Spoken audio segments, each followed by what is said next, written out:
Welcome to day 25, I think it is, of the 30-day paint body challenge for the 1978 Datsun 280z project that we're working on. Back behind me, we still got the two front fenders. We've already block sanded them twice with 320 grit.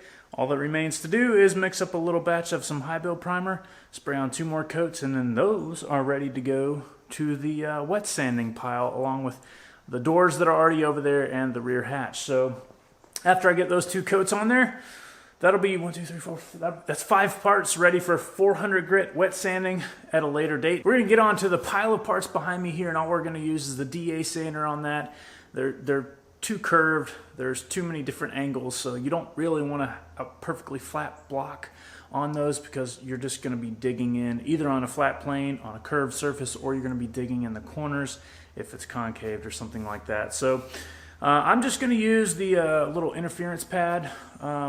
3M interference pad with a 320 grit hook and loop disc. The link will be in the description below for it. Not only the DA sander, but the sandpaper as well as the interference pad, or the pad that goes in between the DA sander and the actual sandpaper. So we're going to do 1 round of that, then we're going to mix up another batch of high build, and hopefully there won't be too many areas that need to be DA sanded again.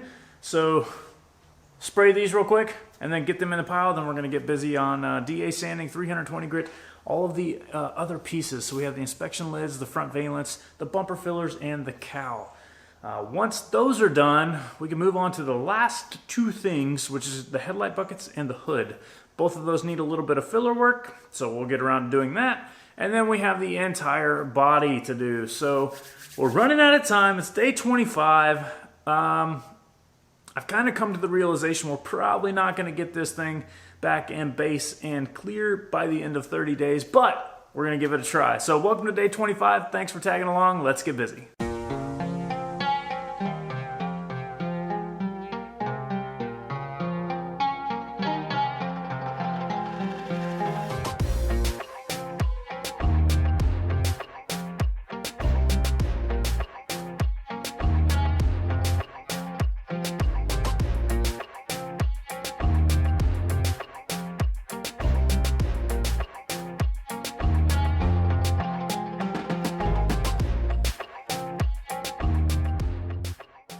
All right, now that the final 2 coats of high build primer are on the fenders, we're just gonna move these to the pile in the shop where the other parts are already sitting and waiting, ready to be wet sanded. 1 final time before the sealer goes on, the base, and then the clear on top of that. And again, if this thing sits for over 24 hours in high build, you do have to scuff. So if it's epoxy primer, you have a 7-day window. High build primer, you have 24 hours. So that's kind of the nature of the beast, and that's why I have it set up the way I'm doing it now. If I were to go ahead and scuff this with 400 grit or wet sand with 400 grit, what would end up happening is later on when I go put on the sealer, I would ultimately have to scuff again just to make sure that there's no debris or anything like that on the surface and make sure it's clean and ready for the sealer. So I just choose to group all that in one time. So all these are ready to be wet sanded, and that will be the final step before a sealer will be put on before the base coat and clear coat at a later date. So we're done with the fenders. That's 5 parts that we've got ready for wet sanding. We're moving right along. Let's go ahead and start DA sanding all these little things.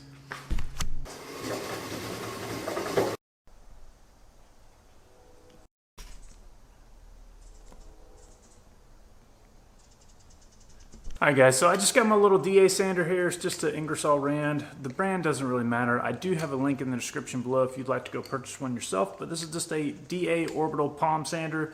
They're great for surfaces like this that you don't feel like blocking out by hand, or curved surfaces that you don't feel like blocking out by hand. So if you're really good with this, you can do things a lot quicker than I've been doing it, but I'm not really good with it, so I choose to block sand. That prevents me from cutting into a corner or cutting all the way to bare metal. I was doing it really easy with the DA sander initially. Obviously using a lot coarser grit and things like that, you're going to cut faster anyway. So just be careful if you're using an air file or a straight line sander or the DA sander. If you're using these air tools, they cut much more efficiently than your old hand sanders. So This is just an Ingersoll Rand Orbital DA, and then it's got the hook and loop pad, which you do have to replace. Some of these come with sticky pads, so it'll just be where you can just peel and stick an adhesive backed type sandpaper to it. I don't prefer those, but to each their own, right? So I use the Velcro hook and loop. I bought the pad for it. And then you have the interface pad from 3M. These things are great. I'd buy one or two maybe for the entire car. They do wear out, they do come apart, so I don't think you would need any more than 2, 3 at the most. But these things are pretty freaking awesome. And then on the back of it you have the hook and loop style pad as well. So this part hooks to the DA sander, and then that part hooks to the sandpaper, and then you have your stick it hook and loop sandpaper that you put on front. This is 320 grit because that's what stage we're on. The grits, obviously you want to successively jump up in grits as you progress on. The lower the number, the coarser the cut, and the faster it cuts. So right now, especially using some type of power tool, we don't want to cut too fast and we don't want to cut too much. And even with that, you still might cut too. So just keep an eye on it, turn it down. It does have a little gauge right here on the side that you can, turn it fast or turn it slow. I choose about mid-range. I don't want this thing going as fast as it can. So again, links in the description below if you'd like to purchase your own. You don't have to, but if you do and you use the Amazon link, I do get a small, tiny, itty-bitty, minuscule commission from that. And it's one additional way besides viewing that you can help out the channel and make sure that I eat lunch, because I've been doing this every day. I'm doing this full time for you guys because you enjoy it full time, so I'd like to do it full time. Again, you don't have to buy it. The best thing you can do is just watch the videos, click the thumbs up, subscribe if you haven't. But if you want to go that extra mile and you need this stuff, I'm not advocating you out and buy things you don't need. But if you do need this, again, links in the description below. So thanks for your support. Let's get busy sanding.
Now it's time to begin work on the hood. And if you were wondering what I was doing there, all I was doing was mapping the surface, right? I have a lot of damaged area on this hood. This is probably the worst panel on the entire project. If you remember when we stripped the paint, there was literally 3/8 to a 1/2 inch of filler in this entire area. You can still see the 36 grit scratches from where the previous shop repaired this years and years ago. And it looked really good until you dug in and found out how many layers of filler was on there and how deep it was, meaning they didn't even try to manipulate the metal to bring it up to get it to where they could not put so many layers and the thickness of the filler that was required to make this thing look normal. So we manipulated the metal. We brought this surface up quite a bit, but it still looks like garbage. And rightfully so. We haven't done anything else to it. So we still have a few low spots and high spots, and I wanted to figure out where those were to concentrate my efforts of sanding and filler work in those areas, because the rest of the hood, just a couple little spots here and there need some filler. It'll be some great application for high build and blending out, block sanding and stuff like that later on during this process. But for right now, we're just concerned with where to put the filler and how much. We still have one really pretty significant low spot. It's about the size of a softball, but it's still less than 1/8 of an inch deep. So it looks like it's really deep and it feels really deep, but this is still a significant improvement over where this hood was, 25, 26 days ago. So all I did, if you were wondering what I did in that previous little time-lapse shot there, all I did was take a block sander with 320 grit. Okay, it doesn't matter what grit you use. I wouldn't recommend 80 grit or something really strong, because all you're trying to do is figure out where those highs and lows are. If you put too coarse of a sandpaper on to begin with, you're not even going to get a chance to figure out where they are, because you're just going to break through the metal. And if it's coarse enough, there's a chance that you could be scratching through the paint as soon as you get one stroke forward or back. And again, you won't be able to see what's going on. So I recommend 220 or 320, something along those lines, even 400 if you don't feel comfortable doing it at all. All you're trying to do is just gently glide it across the surface, scuff up the epoxy primer that's there, and figure out what areas you need to concentrate on. Now, once you're done with that and you found out where your highs and your lows are, I come back in with the DA sander and 80 grit sandpaper on that. That's where I want my coarse grit. That way I can focus my efforts on the areas that I plan on putting in filler. So why 80 grit? That's what the filler is going to bite into. If you block sanded the whole thing or DA sanded the whole thing with just 320 grit, the filler is not going to adhere. It's not going to be able to bite into it. You're not going to get good adhesion, and it's going to fail later on. So you need anywhere from 36 to no finer than 80 grit sand scratches for that filler to work. Collision shops may differ, but this is what I do on my projects for restoration type work: 80 grit DA or coarser before I put filler on. I turn this thing down because I want to minimize my chances of breaking through to bare metal. And remember, it is acceptable to break through bare metal. The filler that I'm using is EVERCOAT Ultra and or Rage or Gold. That filler says you can put it on bare metal. The previous filler that was on here was put over bare metal, and everywhere there was the filler over bare metal, there was a little bit of corrosion underneath. So I've tried throughout this entire project to put epoxy on bare metal and then filler on top of the epoxy. And in the off chance that I did break through, I would stop, reapply some epoxy, wait for that to cure for another day, and then put filler on top of that freshly applied epoxy the following day. Sometimes you can do that. Ideally, you do that every time, but sometimes you run out of time in your projects and you start rushing things. So I'm not rushing, but I wanted to let you know that if you don't feel like going back every single time you break through bare metal, as long as you have 80 grit sand scratches in there, that filler is going to bite in just the same. It does not care whether it's epoxy or metal, and the product that we're using is capable of adhering to both epoxy and metal. So either or is acceptable, and whatever you decide to process you're going to put forth in your project, just stick to it. That's all you got to do. So we're going to hit this with a DA, 80 grit sand scratches real quick, and then kind of see what we're left with, and then get ready to start applying some filler. I don't know if I'm going to get to that tonight. It's already getting kind of late, and I've already put in a full day's worth of work on the other stuff, but I wanted to get this thing over here and have some fun with it before I call it a night. So let's do some sanding.